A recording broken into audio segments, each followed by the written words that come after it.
नमस्कार दोस्तों, स्वागत है आप सबका भविष्य कोचिंग श्री गंगानगर के यूट्यूब चैनल पे। दोस्तों, जैसा कि आपको पता है कि लास्ट क्लास में अपन ने सीएसएस के बारे में बात की थी। वेब टेक्निकल में सीएसएस क्या होती है इसके बारे में बात की, कितने प्रकार के इसके बारे में बात की। और लास्ट क्लास में हमने जो चर्चा की थी वो हमने इनलाइन सीएसएस और इंटरनल सीएसएस के बारे में बात की थी। आज अपना जो मेन टारगेट है वो अपन बात करेंगे क्लास आईडी सिलेक्टर और एक्सटर्नल सीएसएस के बारे में। जितने भी सिलेक्टर है उनको पढ़ने की कोशिश करेंगे, कुछ सिलेक्टर्स है वो नेक्स्ट क्लास में अपने पढ़ लेंगे। तो आज की क्लास में पहला जो टारगेट है वो पढ़ेंगे एक्सटर्नल सीएसएस को, उसके बाद क्लास क्या होती है और आईडी क्या होती है, उसके बाद अपने कुछ सिलेक्टर्स की बात करेंगे। तो दोस्तों, जो भी साथी लाइव बैठे हैं क्लास को शेयर कर दीजिएगा। अगर चैनल पे अभी आप नए हैं तो चैनल को दोस्तों कर लीजिएगा सब्सक्राइब। दोस्तों, अगर आप इन क्लासेज की पीडीएफ भी चाहते हैं तो आप भविष्य कोचिंग श्री गंगानगर के टेलीग्राम चैनल को ज्वाइन कर सकते हैं। अगर आप चाहते हैं कि सर हम टेस्ट सीरीज ज्वाइन करना चाहते हैं, टेस्ट देना चाहते हैं, तो भविष्य कोचिंग का एप्लीकेशन आप डाउनलोड कर सकते हैं।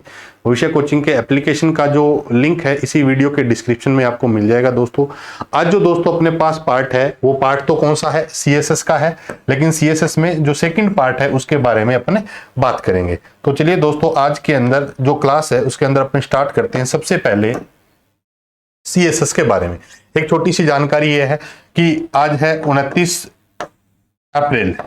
आज रात तक 12 बजे तक अगर आप कोई टेस्ट सीरीज ज्वाइन करना चाहते हैं तो आप ज्वाइन कर सकते हैं 499 में। कितने में ज्वाइन कर सकते हैं? 499 के अंदर ज्वाइन कर सकते हैं। ये जो टेस्ट सीरीज का है ये आज तक के लिए ऑफर है दोस्तों। ये 29 अप्रैल तक, केवल कितनी तारीख तक है? 29 अप्रैल तक है। इस टेस्ट सीरीज के अंदर आपको 26 क्या मिलेंगे? लाइव टेस्ट मिलेंगे। 22 अप्रैल से टेस्ट सीरीज स्टार्ट हुई है, 3 टेस्ट इसमें अब ऑलरेडी हो चुके हैं। जो चौथा टेस्ट है वो 1 तारीख को टेस्ट है दोस्तों। क्लियर होगी बात? तो ये अपन बात करें टेस्ट सीरीज की तो ये जानकारी थी। वैसे टेस्ट सीरीज का जो प्राइस है वो 599 है, इस पे ऑफर चल रहा है। अब डायरेक्ट आप ले सकते हैं 499 में। एक छोटी सी जानकारी और है कि जो भी साथी ऑफलाइन टेस्ट सीरीज से कुछ पूछ रहे थे कि sir offline test series, offline जो टेस्ट सीरीज है दोस्तों ये 7 मई से स्टार्ट हो रही है। इसमें भी आपको कितने टेस्ट मिलेंगे? 26 टेस्ट मिलेंगे। और अगर बात करें इसका जो फीस है, स्ट्रक्चर है, वो इस प्रकार से रहेगा। अगर आपको इसके बारे में कोई जानकारी चाहिए तो आप इस नंबर पे दोस्तों क्या कर सकते हैं, बात कर सकते हैं ऑफलाइन टेस्ट सीरीज के रिगार्डिंग। अब बात करते हैं आज सीएसएस के बारे में। एक बार आप क्लास को कर दीजिएगा शेयर। अगर लाइक नहीं किया क्लास को दोस्तों तो क्लास को लाइक कर दीजिएगा। लाइक, कमेंट और सब्सक्राइब, ये आप बाय डिफॉल्ट उसको मान लीजिए कि क्लास आई है तो क्लास को लाइक भी करना है, शेयर भी करना है, कमेंट भी करना है। अगर आपको ये चीजें अच्छी लगी तो अपने दोस्तों को जरूर बताइएगा दोस्तों। तो आज बात करते हैं सीएसएस के बारे में और हम किसकी बात करेंगे? एक्सटर्नल सीएसएस की। एक्सटर्नल सीएसएस दोस्तों, अगर एक्सटर्नल सीएसएस की बात करें तो एक्सटर्नल सीएसएस का जो एक्सटेंशन होता है वो क्या होता है, ये आपको मैंने लास्ट क्लास में बता दिया था। .css क्या होता है? .css होता है एक्सटर्नल सीएसएस का एक्सटेंशन। अगर बात करें एक्सटर्नल सीएसएस को HTML के साथ, एक्सटर्नल सीएसएस को HTML के साथ लिंक करने के लिए, HTML के साथ लिंक करने के लिए हमें एक टैग की आवश्यकता होती है। और वो टैग दोस्तों कौन सा होता है? लिंक टैग होता है। HTML में जो लिंक टैग है वो दोस्तों किस प्रकार का टैग है? एक एम्प्टी टैग है या फिर हम बोल सकते हैं एक अनपेयर टैग है। कौन सा? लिंक टैग है। एक्सटर्नल सीएसएस को दोस्तों लिंक टैग के द्वारा लिंक किया जाता है। और ये कहाँ लिंक होती है? HTML में हेड सेक्शन के अंदर लिंक होती है। इसमें लिंक होती है हेड सेक्शन के अंदर लिंक होती है। कौन सी सीएसएस? External CSS. पहले थोड़ी सी स्ट्रक्चर देखते हैं कि एक्सटर्नल सीएसएस और इनलाइन और इंटरनल में। अगर इनलाइन सीएसएस की बात करें तो मैंने आपको बताया था कि वहां यूज होती है जहां आप टैग यूज करते हो, बॉडी एरिया में यूज की जाती है इनलाइन सीएसएस। इंटरनल सीएसएस उसी पेज पे यूज होती है जहां आपने HTML को कोड किया हुआ है, HTML के टैग लिखे हुए हैं, लेकिन हेड सेक्शन में होती है। लेकिन एक्सटर्नल जो सीएसएस है ना दोस्तों, इसको जब आप सेव करेंगे तो आपको एक्सटेंशन क्या देना पड़ेगा? .css। अब 2 पेज अलग अलग बनाने पड़ेंगे। HTML का पेज अपना अलग होना चाहिए और CSS का पेज क्या होना चाहिए? अलग होना चाहिए। इसलिए जो पेज इंडिविजुअल पेज है और जिसपे आपने CSS की प्रॉपर्टी लिखी है वो ही CSS क्या कहलाती है? एक्सटर्नल CSS कहलाती है। इंटरनल और इनलाइन CSS है वो जब सेव होता है या उनके जो टैग सेव करते हैं तो .html के नाम से सेव करते हैं, लेकिन जो एक्सटर्नल CSS है दोस्तों, इसको जब अपने सेव करते हैं तो .css के नाम से इसको क्या करते हैं, सेव करते हैं। तो एक बार इसकी पूरी स्ट्रक्चर देखते हैं एक्सटर्नल CSS की, फिर हम अपने लिंक करके देखते हैं ये किस तरीके से काम करता है। तो चलिए समझते हैं एक्सटर्नल CSS के बारे में। अब दोनों के दोनों पार्ट में आपको बता देता हूं। मेरे पास यहां पर एक डॉक्यूमेंट है जिसको मैं स्टार्ट कर रहा हूं HTML से। क्या है HTML, और अगर HTML5 है तो डॉक टाइप HTML का यूज करते हैं।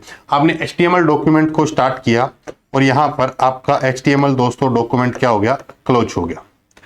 उसके बाद हमारे पास क्या आता है, हेड सेक्शन आता है। क्या आता है, हेड सेक्शन। और मान लो यहां आपका क्या हो गया, हेड सेक्शन क्लोज हो गया। उसके बाद आपने टाइटल जो होते हैं ब्राउजर की सबसे ऊपर वाली टाइटल बार होती है वहां दिखाई देता है, टाइटल आपने लिख दिया मान लो एक्सटर्नल CSS, मानना ही है बाकी कुछ नहीं करना, एक्सटर्नल CSS। और आपने यहां पर किसको क्लोज कर दिया, टाइटल को क्लोज कर दिया। अब बात आती है इस हेड सेक्शन के जस्ट नीचे हमारा पार्ट स्टार्ट हो जाता है, किसका, बॉडी का पार्ट स्टार्ट हो जाता है दोस्तों। किसका स्टार्ट हो जाता है, बॉडी पार्ट स्टार्ट हो जाता है। और ये मान लो अपने पास जो पार्ट है वो किसका है, बॉडी का है। यहां पर अपने पास कौन सा एरिया क्लोज हो गया, बॉडी एरिया क्लोज हो गया। ये अपनों ने कुछ भी पार्ट लिखा है। अब ये सारा का सारा काम आप कर रहे हैं किसमें, नोटपैड में। नोटपैड क्या है, एक टेक्स्ट एडिटर है। नोटपैड एक क्या है दोस्तों, टेक्स्ट एडिटर है। क्या सर अकेला नोटपैड में ही हो सकता है क्या, नहीं, आप नोटपैड में कर सकते हैं, नोटपैड प्लस में कर सकते हैं। बहुत सारे इस तरीके के कोडिंग जो है टेक्स्ट को एडिट करने के लिए हम अलग अलग सॉफ्टवेयर्स का, प्रोग्राम्स का यूज कर सकते हैं। नोटपैड अपन क्यों यूज कर रहे हैं कि विंडो के अंदर डिफॉल्ट जो अपने को यूटिलिटी मिलता है वो क्या मिलता है, नोटपैड मिलता है। अब आपने क्या किया, नोटपैड को ओपन किया और नोटपैड को ओपन करने के बाद आपने HTML और इस तरीके से लिखा और ये सारी की सारी स्ट्रक्चर बनाने के बाद जब आप इस फाइल को सेव करते हैं तो आपने सेव करते समय इसका एक्सटेंशन लिख दिया .html और मैंने फाइल बना दी है अनिल नाम से।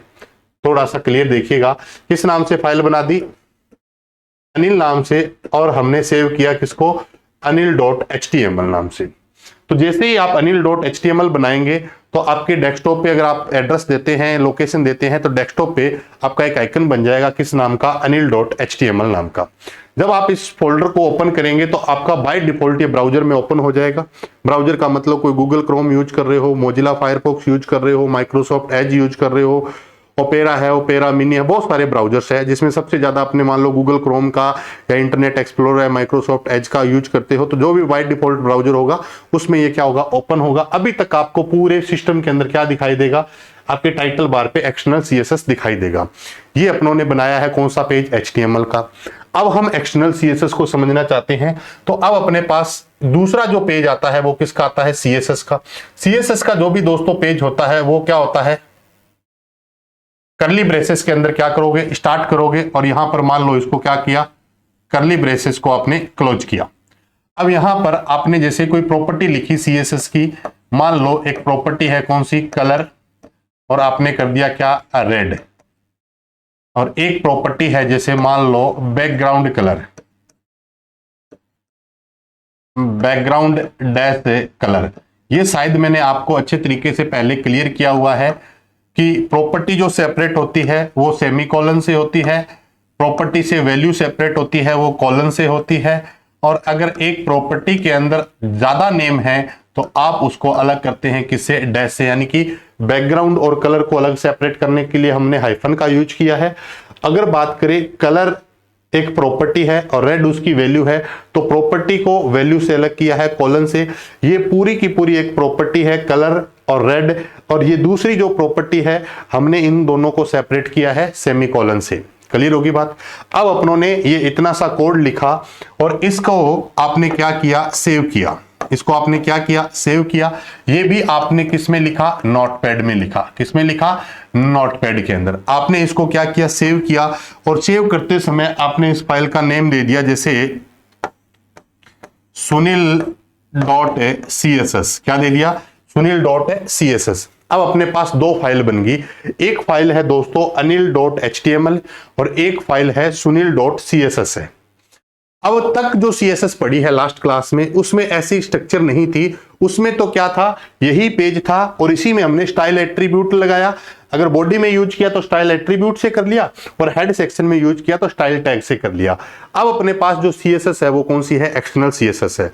अब हमने कुछ बॉडी एरिया में लिखा, जैसे मान लो मैंने लिखा पैराग्राफ टैग, और पैराग्राफ टैग को P से लिखते हैं और आपने लिख दिया मान लो this is a main paragraph, this is a main paragraph,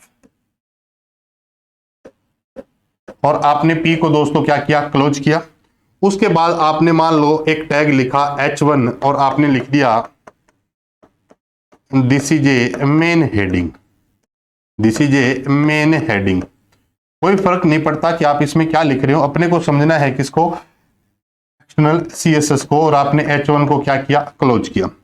उसके बाद आपने एक हेडिंग का यूज कर लिया, जैसे मान लो H2, आपने कहा this is A second heading या सब हेडिंग बोल दो, एक ही बात है, और आपने लिख दिया क्या, H2, और H2 को आपने क्या कर दिया, क्लोज किया। ये आपके कोड जो भी है आपने इसको सेव किया Ctrl+S करके, तो फाइल किस नाम से चल रही है, anil.html नाम से। इधर जो फाइल चल रही है वो sunil.html से है। अब अपनों को करना क्या है कि मैं चाहता हूं कि मैंने ये जो तीनों लिखे हैं P, H1 और H2, ये जो टेक्स्ट लिखा हुआ है इसका कलर तो मेरा होना चाहिए रेड, और जो बैकग्राउंड है इनका वो होना चाहिए ग्रीन। क्या है, टेक्स्ट का कलर, कौन से टेक्स्ट के कलर की बात हो रही है, जो हमने टैग में लिखा है दिस इज मेन पैराग्राफ, और दिस इज मेन हेडिंग, और दिस इज सेकंड हेडिंग। ये जो नाम लिखे हुए हैं इनका टेक्स्ट का कलर तो क्या होना चाहिए, रेड, और जो पीछे बैकग्राउंड है इसका वो कैसा होना चाहिए, ग्रीन होना चाहिए। इसलिए मैंने दो प्रॉपर्टी यूज की है, किसकी, CSS की, और मैंने एक अलग से क्या बनाया है दोस्तों, पेज बनाया है। अलग से क्या बनाया है, पेज, और ये पेज क्या है, सेव है किस नाम से, sunil.css। अब मुझे एक बात बताइए कि क्या ऐसा पेज बनाने से और ऐसा पेज बनाने से इस पेज का इफेक्ट इस पेज पे आ सकता है क्या?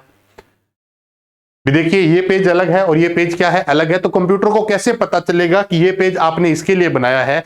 तो ये पेज आपस में दोस्तों लिंक नहीं कर सकता। इसके लिए अब आपको क्या करना पड़ेगा, हेड सेक्शन में कॉल करना पड़ेगा इस पेज को। जब तक आप इस पेज को कॉल नहीं करते या लिंक नहीं करते, तब तक इसके अंदर जो भी प्रॉपर्टी आपने यूज की हुई है वो हमारे यहां पर काम में नहीं कर सकती।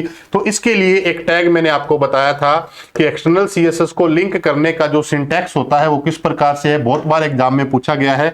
तो सबसे पहले आप क्या करेंगे, लिंक टैग को स्टार्ट करेंगे। लिंक टैग का एक एट्रीब्यूट है href, उसके अंदर href के अंदर आप क्या देते हैं, URL, और URL में आपने दे दिया जैसे sunil.css, sunil.css, यानी कि href में आपने क्या लिखा, sunil.css। href का मतलब होता है हाइपर ऑफ रेफरेंस होता है, तो आपने sunil. क्या लिखा, css लिखा। अब sunil.css लिखने के बाद आपको क्या बताना पड़ेगा, रिलेशन बताना पड़ेगा, और रिलेशन के लिए जो लिखते हैं वो REL लिखते हैं। रिलेशन में रिलेशन की जो वैल्यू होती है वो क्या होती है दोस्तों, स्टाइल शीट होती है। क्या होती है, स्टाइल शीट होती है। और आपने क्या किया, इसको क्लोज किया। उसके बाद आपको क्या बताना पड़ता है, टाइप बताना पड़ता है। क्या बताना पड़ता है, टाइप, और टाइप में लिख दिया जैसे मान लो text/CSS, और ये आपका क्या हो गया, text/CSS, और ये आपका कंप्लीट हो गया। तो अभी अपनों ने बात की है कि जो लिंक है एक एम्प्टी टैग है, क्योंकि इसको क्लोज करने की आवश्यकता नहीं है। अब एग्जाम में सवाल कैसे पूछा जा सकता है कि एक्सटर्नल CSS लिंक नहीं हो सकती, आप कौन कौन सी चीजें अगर इसमें मिस कर दें, क्या लिंक मिस करने से एक्सटर्नल CSS आ सकती है, क्या नहीं आ सकती? क्या href न देने से एक्सटर्नल CSS आ सकती है या नहीं आ सकती? नहीं आ सकती। रिलेशन अगर नहीं बताते हो तो क्या एक्सटर्नल CSS आ सकती है या नहीं आ सकती? नहीं आ सकती। अगर आप टाइप नहीं बताते हैं तो आपकी एक्सटर्नल CSS लिंक हो सकती है। इसलिए सवाल बहुत इंपॉर्टेंट है कि रिलेशन क्या है, कंपलसरी है, और टाइप क्या है, ऑप्शनल है। अगर टाइप आप बता देते हैं तो भी आपकी एक्सटर्नल CSS लिंक हो जाएगी, अगर आप नहीं बताते हैं दोस्तों तो भी आपकी एक्सटर्नल CSS क्या हो जाएगी, लिंक हो जाएगी। क्लियर होगी बात यहां तक? अब ये एक्सटर्नल CSS को लिंक करने का क्या है, एक सिंटैक्स है। कौन से टैग से लिखोगे? लिंक एक किस प्रकार का टैग है? कंटेनर टैग है, सॉरी एम्प्टी टैग है, नॉन कंटेनर टैग है या अनपेयर टैग है। अब इसको लिखा कहां आपने? हेड सेक्शन के अंदर। कहां लिखा? हेड सेक्शन के। यहां से हेड सेक्शन स्टार्ट हुआ और यहां तक अपना क्या है? हेड सेक्शन है। अब जो सवाल है इंपॉर्टेंट है कि क्या ऐसा लिंक करने से, मैं इतना कह देता हूं कि ये अगर स्ट्रक्चर आप बना लेते हैं तो ये स्ट्रक्चर बनाने के बाद आपके साथ क्या होगा कि ये जो पेज है ये पेज लिंक हो जाएगा किसके साथ? इस पेज के साथ। तो मुझे ये बताइए कि अगर इतना करने के बाद क्या मेरे इन टेक्स्ट पर ये इफेक्ट अप्लाई हो जाएगा, ये प्रॉपर्टी अप्लाई हो जाएगी या नहीं होगी? क्या लिखा आपने? कलर रेड लिखा और बैकग्राउंड कलर क्या किया? ग्रीन। तो बताइए कि ये जो मैंने लाइनें लिखी हुई है, जो भी मैंने टैग लिखा हो या जो टेक्स्ट लिखा हुआ है मैंने, क्या इस पर इफेक्ट आएगा या नहीं आएगा? दोस्तों अभी तक इफेक्ट नहीं आएगा। क्यों नहीं आएगा? केवल और केवल हमने इन दोनों पेज के बीच में क्या किया है? लिंक किया है। क्या किया है? लिंक किया है। लिंक करने से इन दोनों के बीच में क्या हो गया? एक कनेक्शन तो स्थापित हो गया, लेकिन जो यहां लिखा हुआ है वो हमारे बॉडी एरिया पर कहां पर अप्लाई करना है ये अभी तक हमने नहीं बताया। इसलिए मैंने आपको कल की क्लास में या लास्ट जो क्लास थी उसमें मैंने बताया था कि इंटरनल सीएसएस और एक्सटर्नल सीएसएस क्लास का, आईडी का और सिलेक्टर का और सूडो क्लास का यूज करती है। क्लियर है बात? तो अब अपने पास क्या है कि हमने कुछ भी नहीं बताया, तो क्या ये इफेक्ट आ सकता है क्या? अगर आप ऐसा चाहते हैं कि ये कलर रेड हो, बैकग्राउंड कलर क्या हो? ग्रीन हो, और ये सारा का सारा इन सब पर अप्लाई हो, तो सब पर अप्लाई करने के लिए आप यहां पर इस ब्लॉक से, ये ब्लॉक आपका यहां से क्या हुआ है? स्टार्ट हुआ है और ये ब्लॉक यहां पर क्लोज हुआ है। इस ब्लॉक से पहले अगर आप यूज कर लेते हैं क्या? Body keyword. क्या यूज कर लेते हैं? बॉडी कीवर्ड अगर यूज कर लेते हैं तो इसका मतलब हुआ कि ये जो पेज है पूरा जो लिखा हुआ है ये इसके साथ लिंक है, और इसके बाद इसके पास बॉडी कहां है? तो बॉडी एरिया में जो भी लिखा होगा उस सब पर ये इफेक्ट क्या हो जाएगा दोस्तों? अप्लाई हो जाएगा। ये क्या है? बॉडी है। क्या है?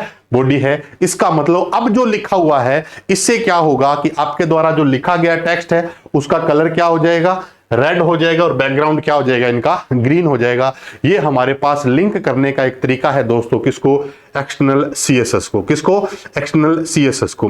अब बात आती है कि सर मुझे तो ना केवल और केवल P का ही कलर बदलना है और P का ही बैकग्राउंड बदलना है, तो मैं इसके साथ किसका यूज कर सकता हूं? जैसे मान लो आप ऐसे लिख देते हैं इसको, बॉडी को हटाकर,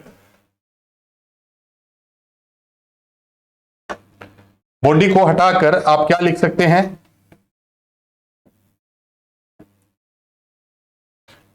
आप सिलेक्टर का यूज कर सकते हैं, और आपने केवल और केवल P पर इफेक्ट अप्लाई करना हो, जैसे मान लो आप चाहते हो P पे भी करना है और H1 पे भी करना है, तो आपने यहां किसका यूज कर लिया? सिलेक्टर का। अब P और H1 लिखने से क्या होगा कि आपका जो ये इफेक्ट है या ये प्रॉपर्टी है सीएसएस की, ये अप्लाई होगी केवल और केवल किसके लिए? P के लिए और H1 के लिए, H2 के लिए अप्लाई नहीं होगी दोस्तों। इसको हम क्या बोलते हैं? सिलेक्टर्स बोलते हैं। क्या बोलते हैं? सिलेक्टर्स बोलते हैं। आप चाहते हो कि हम P1, P2 या सॉरी P है, H1 है, H2 है, सब पे अप्लाई करना चाहते हैं तो आप यहां बॉडी का यूज भी कर सकते हैं। एक यूनिवर्सल सिलेक्टर भी होता है, एस्ट्रिक्स जो होता है वो हमारा यूनिवर्सल सिलेक्टर है। इसको अपने आगे पढ़ते हैं। यहां तक बात क्लियर हुई आपकी? कौन सी सीएसएस की बात कर रहे हो? एक्सटर्नल सीएसएस की। कैसे लिंक करते हैं ये पता चला। एक्सटर्नल सीएसएस एकमात्र ऐसी सीएसएस है जिसका एक्सटेंशन क्या होता है? डॉट सीएसएस होता है। इंटरनल और इनलाइन सीएसएस का एक्सटेंशन क्या होता है? डॉट एचटीएमएल होता है। एक्सटर्नल सीएसएस में अगर आप यहां कमेंट देना चाहते हैं तो आप यहां क्या दे सकते हैं? कमेंट दे सकते हैं। HTML का पेज की कमेंट देने का सिंटैक्स मैंने आपको बताया हुआ है, और इधर अगर बात करो कमेंट देना है तो मैंने आपको सिंटैक्स से बताया हुआ है। अब अगर बात करें तो ये अपनी लिंक होगी कौन सी? एक्सटर्नल सीएसएस होगी। क्लियर होगी बात? अब अपन बात करते हैं क्लास की और आईडी की। किसकी बात करते हैं? क्लास की और आईडी की। अब क्लास और आईडी की अगर बात करें तो देखिए थोड़ा सा सिस्टम अपने चेंज कर लेते हैं, इसी पेज को समझते हैं अच्छे तरीके से। अब अगर बात करें क्लास और आईडी की, तो क्लास और आईडी क्या होता है पहले इस चीज को समझिए।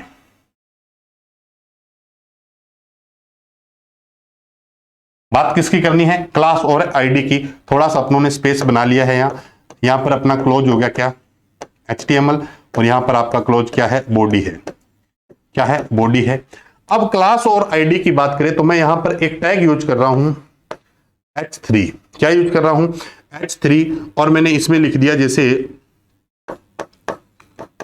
This is A third heading, this is A third heading, और मैंने यहां पर इसको किसको क्लोज कर दिया, H3 को क्लोज कर दिया। अब देखिए कि क्लास बनानी हो ना, क्या बनानी हो, क्लास बनानी हो तो क्लास को डिक्लेयर किया जाता है डॉट से, आईडी को डिक्लेयर किया जाता है दोस्तों किससे, हैश से। किससे किया जाता है, हैश से किया जाता है। क्लास को किससे डिक्लेयर करोगे, डॉट से। आईडी को किससे डिक्लेयर करोगे, हैश से। जैसे मान लो आपने क्लास बना ली किस नाम से, एबीसी नाम की। आईडी बना ली मान लो जैसे क्या, हैश से XFD नाम से बना लो। जैसे मान लो हैश से DEF नाम की आपने क्या बना ली, आईडी बना ली।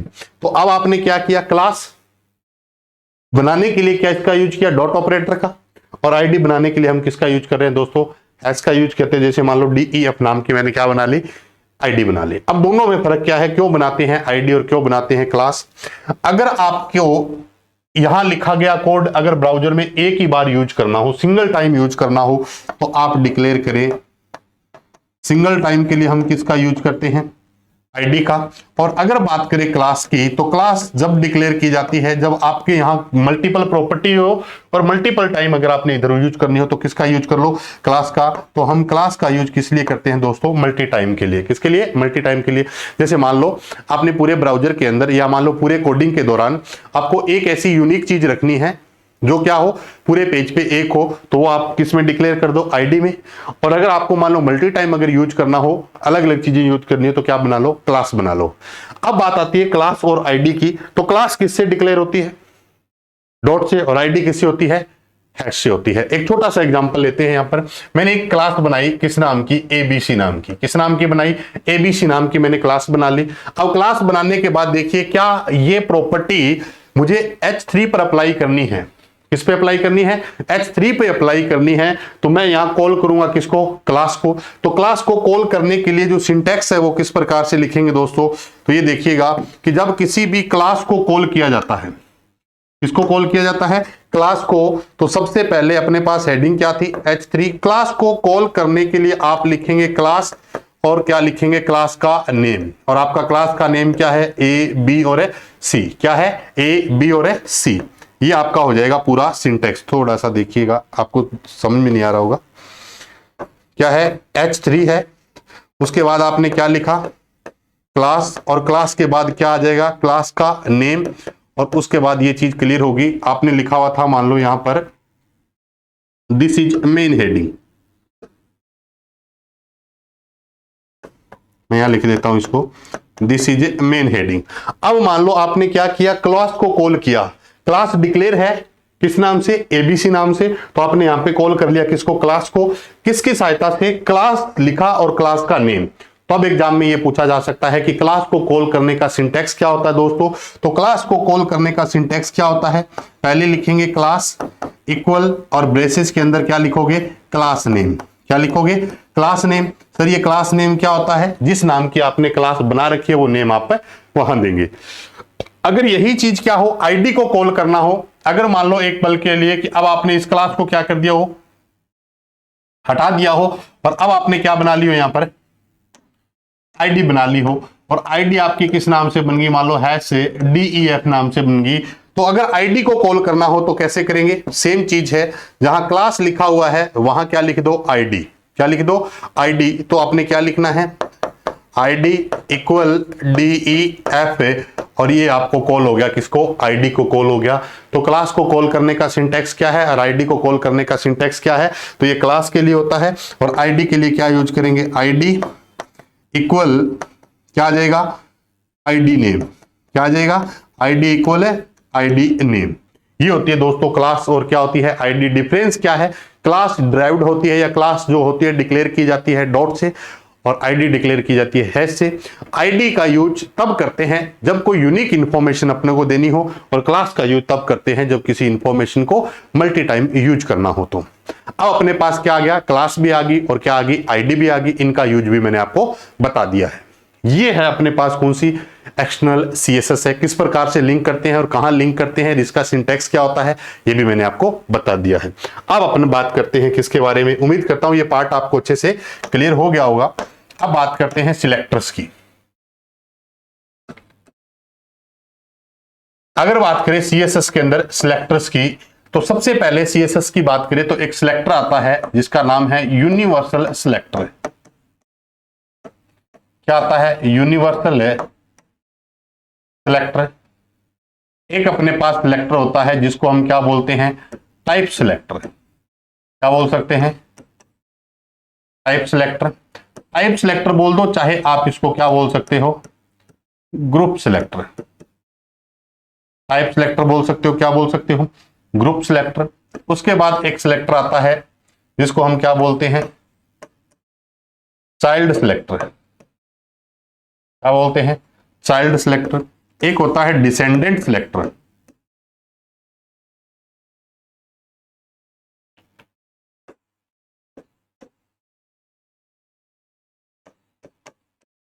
Descendant selector. एक आता है एडजेंसेंट सिबलिंग सिलेक्टर।